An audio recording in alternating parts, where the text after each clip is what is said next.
നമസ്കാരം. ജീവിതത്തിൽ അധ്വാനിച്ച് ജീവിക്കാൻ പാടുപെട്ടവർ തട്ടിപ്പ് വഴികളിലൂടെ സുഖലോലുപരാകുന്ന നിരവധി പേരെ നമുക്കിടയിൽ കാണാം. ഭക്തിയുടെ വഴിയെ സഞ്ചരിച്ചാണ് ഇത്തരക്കാർ കളം പിടിക്കാറ്.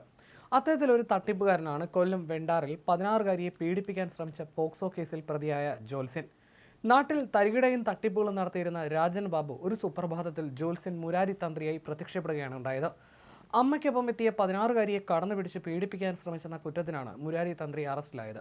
ജോത്സ്യൻ മുരാരി തന്ത്രി എന്ന രാജൻ ബാബു സോഷ്യൽ മീഡിയ റീൽസിലെയും മിന്നും താരമാണ്. മാപ്പിളപ്പാട്ട് പാടി അഭിനയിച്ചും പ്രവചനങ്ങൾ നടത്തിയും സോഷ്യൽ മീഡിയയിൽ നിറഞ്ഞു നിൽക്കുന്നയാളാണ് ഇയാൾ. ഓട്ടോറിക്ഷ ഡ്രൈവറിൽ നിന്നാണ് ജോത്സ്യന്റെ വേഷം അണിയുന്നത്. ഷിരൂരിൽ മണ്ണിടിച്ചിലിൽ കാണാതായിരുന്ന ലോറി ഡ്രൈവർ അർജുൻ ജീവനോടെ തിരിച്ചു വരുമെന്ന പ്രവചനം ഇയാൾ നടത്തിയിരുന്നു. ഇത്തരത്തിൽ തള്ളിന്റെ മാരക വേർഷനിലുള്ള പ്രവചനങ്ങളും ഇയാളുടെ ഭാഗത്തു നിന്നുണ്ടായിരുന്നു. അർജുന്റെ വിഷയത്തിലെ പ്രവചനം പാളിയതോടെ വ്യാജ ജോത്സ്യൻ എന്ന വിമർശനവും ഇയാൾക്കെതിരെ ഉയർന്നിരുന്നു.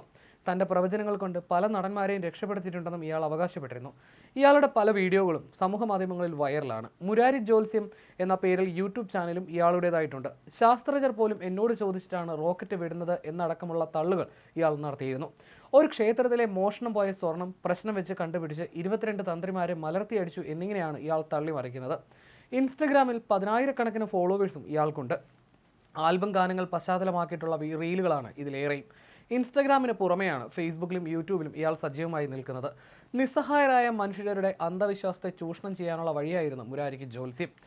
പഴയ കാര്യങ്ങളെല്ലാം അറിയുമ്പോൾ തന്നെയാണ് ഇയാൾ നാട്ടുകാർക്കിടയിൽ വിലസിയത്. സ്ത്രീകളടക്കമുള്ളവരാണ് ഭക്തിയെ വിശ്വസിക്കുന്നതിൻ്റെ പേരിൽ ഇയാളിൽ നിന്നും ജ്യോതിഷ്യം അറിയാൻ എത്തിയിരുന്നത്.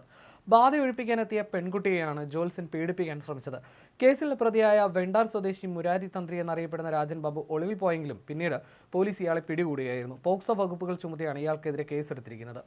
അമ്മയെ പുറത്തിരുത്തി പെൺകുട്ടിയെ മുറിയിലേക്ക് കൂട്ടിക്കൊണ്ടുപോയി കടന്നു പിടിക്കുകയായിരുന്നു. പെൺകുട്ടി നിലവിളിച്ച് പുറത്തേക്ക് ഓടി. ബഹളം കേട്ട് നാട്ടുകാർ ഓടിയെത്തിയപ്പോഴേക്കും പിൻവാതിലിലൂടെ ജോത്സ്യൻ രക്ഷപ്പെടുകയായിരുന്നു. ജ്യോതിഷ സംബന്ധമായ കാര്യങ്ങൾക്കായി മുൻപും പെൺകുട്ടിയുടെ അമ്മയും മുരാരിയുടെ വീട്ടിൽ പോയിട്ടുണ്ട്. പെൺകുട്ടിയുടെ ശരീരത്തിൽ ബാധ കയറിയിട്ടുണ്ടെന്നും ഇതാണ് പ്രശ്നങ്ങൾക്ക് കാരണമെന്നും ഇയാൾ പെൺകുട്ടിയുടെ അമ്മയെ ധരിപ്പിക്കുകയായിരുന്നുവെന്നാണ് വിവരം. മന്ത്രവാദത്തിലൂടെ ബാധ ഒഴിപ്പിച്ച് നൽകാമെന്നും വിശ്വസിപ്പിച്ചു. ഇതേ തുടർന്ന് ഇന്നലെ ഇവർ മന്ത്രവാദിയുടെ അരീക്കലിലെ വീട്ടിലെത്തിയിരുന്നു. രാവിലെ 11 മണിയോടെ എത്തിയ ഇവർക്ക് 3 മണിയോടെയാണ് കാണാനുള്ള അവസരം ലഭിച്ചത്. അമ്മയെ പുറത്തിരുത്തി പെൺകുട്ടിയെ മാത്രമാണ് ഇയാൾ മുറിയിലേക്ക് വിളിപ്പിച്ചത്.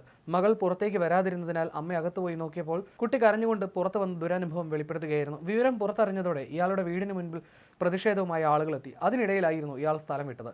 തുടർന്ന് ഇന്നാണ് ഇയാളെ പോലീസ് പിടികൂടുന്നത്. ഇയാൾക്കെതിരെ മുൻപും സമാനമായ രീതിയിൽ പീഡനാരോപണങ്ങൾ ഉയർന്നിട്ടുള്ളതായും ചില വിവരങ്ങളുണ്ട്. വ്യാപക തിരച്ചിലിനൊടുവിൽ പുത്തൂർ പോലീസാണ് ഇയാളെ പിടികൂടുന്നത്. കൊട്ടാരക്കര വെണ്ടാറിൽ വീട്ടിൽ തന്നെയാണ് ഇയാളുടെ ജ്യോതിഷാലയം. വി രാജേന്ദ്രബാബു എന്ന ശരിയായ പേര് മാറ്റി മുരാരി തന്ത്രി എന്ന പേരിലാണ് ഇയാൾ ജ്യോത്സ്യ പ്രവർത്തനങ്ങൾ നടത്തുന്നത്.